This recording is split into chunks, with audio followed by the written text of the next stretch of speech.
सभी सम्मानित साथियों को जय भीम, नमस्कार। साथियों, आज मैं उन 7 जिलों के युवाओं की बात करने वाला हूं जिन 7 जिलों में सरकार ने नेट बंद किया हुआ है। और स्पेशल जो विपक्षी दल हैं, जो विपक्षी पार्टी है, उनको जगाने की बात करने वाला हूं। हरियाणा के अंदर HSSC चेयरमैन श्री भोपाल सिंह खत्री जी, हरियाणा के मुख्यमंत्री माननीय मनोहर लाल खट्टर जी, हरियाणा के उप मुख्यमंत्री माननीय दुष्यंत चौटाला जी, आप लगातार हरियाणा के अंदर वैकेंसियों के नोटिफिकेशन जारी कर रहे हैं। चाहे हम बात करें HSSC की या हम बात करें SSC की, आप लगातार नोटिफिकेशन जारी कर रहे हैं।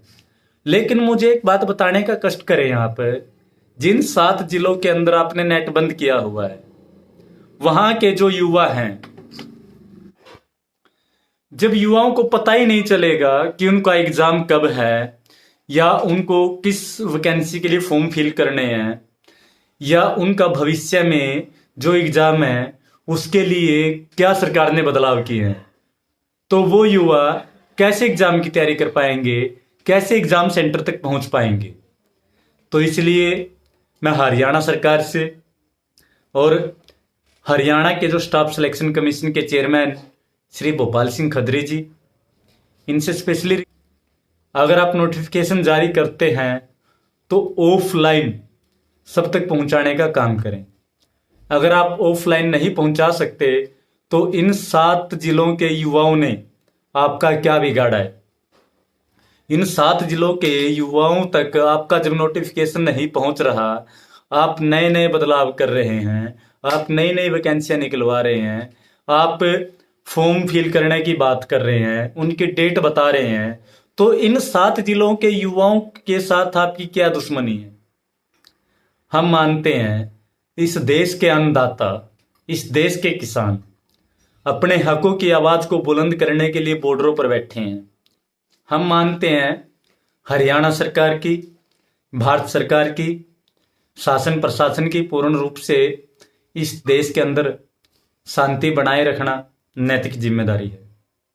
और उस जिम्मेदारी को निभाते हुए आप लोगों ने नेट बंद किया हुआ है।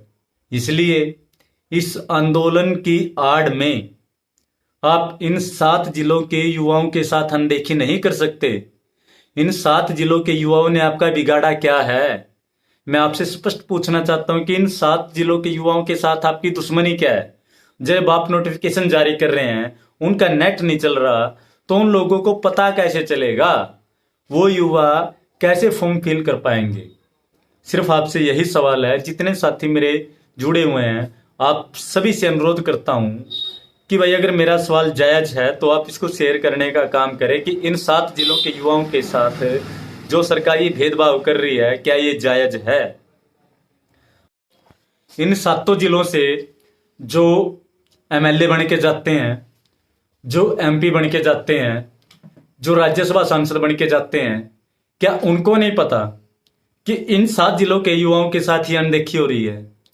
चाहे वो कोई भी पार्टी है, चाहे वो BJP का हो, JJP का हो, आम आदमी पार्टी का हो, बहुजन समाज पार्टी का हो, इंडियन नेशनल लोकदल का हो, जिस भी मर्जी पार्टी का कोई भी कैंडिडेट हो, क्या आप लोगों को नहीं पता कि आपके युवाओं के साथ, आपके हलके के, आपकी लोकसभा क्षेत्र के युवाओं के साथ ये अनदेखी हो रही है।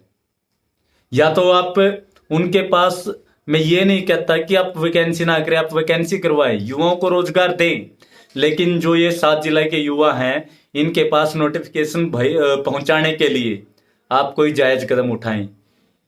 इनके पास कोई ऐसा कदम जरूर उठाएं कि जिनसे इन 7 जिलों के युवाओं को भी पता चलता रहे कि उनके लिए क्या वैकेंसी आई है, या उनका रोल नंबर कब आएगा, या उनका एग्जाम कब होगा।